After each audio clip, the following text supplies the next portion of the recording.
What's happening, everybody? Hello and welcome back to Total Blast, where we discuss about everything Marvel and the MCU.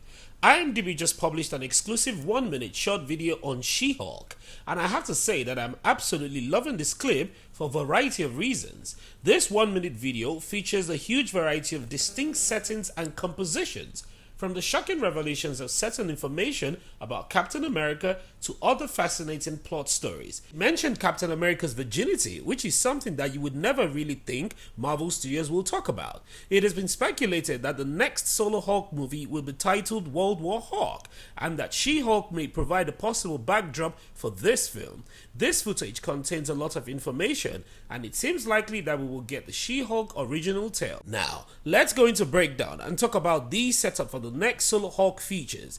If this is your first time, please subscribe and enable the notification button so you don't miss out on subsequent videos. So, in the beginning of the video, Jennifer Walters and her cousin Bruce Banner, popularly known as the Hulk, are riding in the car. Jennifer says she thought and the idea about Captain America and the theory that Captain America has never been sexually active in his life. It's humorous in a way because she uses the facts and evidence to back her position. But it's really not that amusing. An interesting tidbit about Jennifer is that she practices law as a primary occupation. Probably because of this, coming up with such allegations about Steve Rogers comes up naturally to her. Aside from that, Jennifer is Banner's cousin, so it seems that the brilliance runs in the family. Therefore, she has this impulsive theory. Bruce Banner has a long-standing relationship with Steve and has been by his side for a long time, but as he listens to her, he's kind of laughing and shaking his head because this person is his buddy, and she's coming up with these really ridiculous beliefs. This is quite humorous.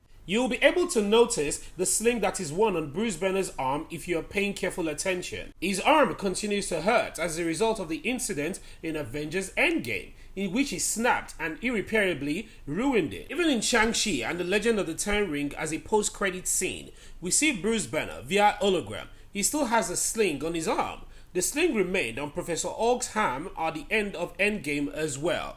Therefore, it would appear that something takes place during the event of She-Hulk that allowed Bruce Banner to fully recover and mend his arm. Yet, the truth may lie in the event that takes place immediately after the vehicle accident. Again, one might question why Bruce didn't transform into the Hulk after the moment of the accident. He grabbed his cousin Jen Walter and leaped out of a moving vehicle with her.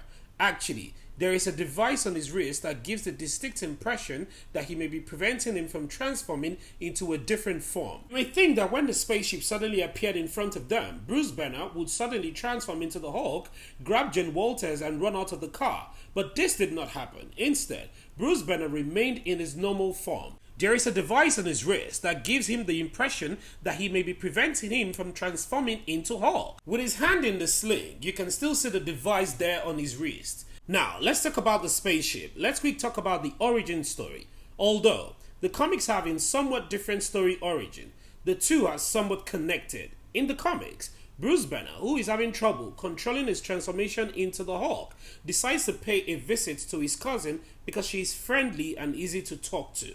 So, he travels to her location and pays her a visit. But before he got there, a man by the name Nicholas Trask commissions assassination attempts on Jennifer Walters on the ground that she is representing the client with whom he has a dispute. Nicholas pays people to go and kill Jennifer, and she ends up shot. When Bruce Banner gets there, he ends up taking her to the hospital. Later, it was concluded that she needs a blood transfusion, so he gives her his blood, which in turn is how she becomes She-Hulk, and is actually what saves her life. Is it possible that the origin story in the comics is different? But I'm sure there will be more connections to this one. Please walk with me.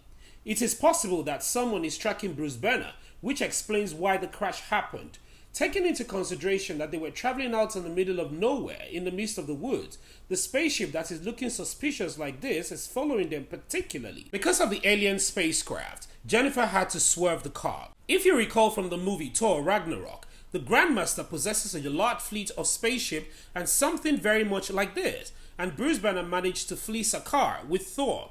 It's likely that the Grandmaster discovers Bruce was hiding out on Earth and sent a spaceship to bring him in. It's possible that this is just what we need to get the ball rolling on the whole World War Hulk plot. Even though this film is only 1 minute long, there are so many things to set up the series that actually makes me really excited for what's going to happen in the future. Alright guys, what do you make out of this video? And what plot story are you expecting? Please don't forget to like the video and share your thoughts and opinions in the comment section below. Please subscribe and turn on your post notification bell so you don't miss out on any Marvel news. And thank you so much for watching. And again, I hope to see you in the next one.